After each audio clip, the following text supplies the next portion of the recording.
Ես մենակ չեմ։ Երբ հորս կորցրեցի, ինձ թվաց տան սյունը կոտրվեց։ Կարծես թե աշխարհը գլխիս փուլ եկավ։ Խավարը պատեց իմ հոգու խորքում։ Չհասկացա, թե ինչ պատահեց։ Կարծես թե վերս կոտրվեցին։ Ինչ որ մի բան ինձ շղթաներով կապեց, մոլորվեցի, ճանապարհներս խճճվեցին թելերի պես, միտքս փագեց, խավարը պատեց ու չհասկացա, թե ինչ պատահեց։ Արտասուքով և ողբալով ծունկի եկա, աղաղակեցի սուրբ երրորդություն, քեզ եմ դիմում, աղոթքս լսիր։ Տեր, ասացի, հոգիս մռայլ է, սիրտս կոտրված ու չեմ հասկանում, թե ինչ է լինում, թե ուր եմ գնում։ Տեր, հել չեմ դիմանում,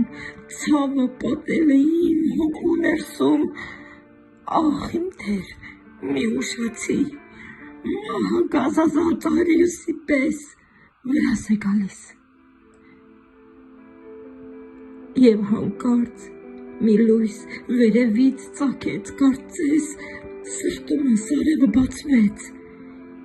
իր ջերմ զպիտով կանգնեց իմ առջև, աչքերս սրբեց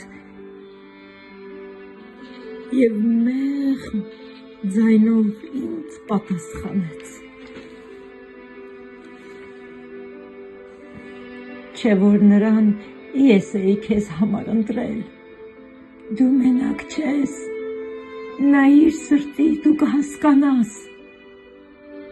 Երկար մտածեցի Տիրոջ պատասխանի համար, շաբաթը տարիներ թվաց։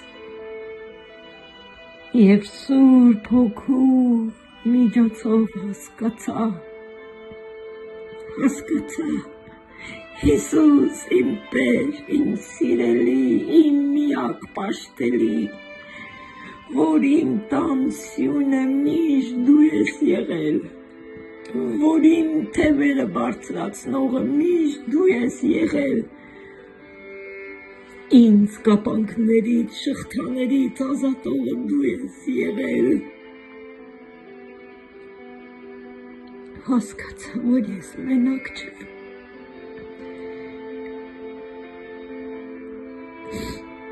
Իմ սրտում միայն դու ես ապրում։ Շնորհակալ եմ քեզ, Տեր, քո մեծ սիրո համար, որ երբ ես ինձ անտեսված և անտեր էի զգում, դու ինձ գրկեցիր և ասացիր, զավակս,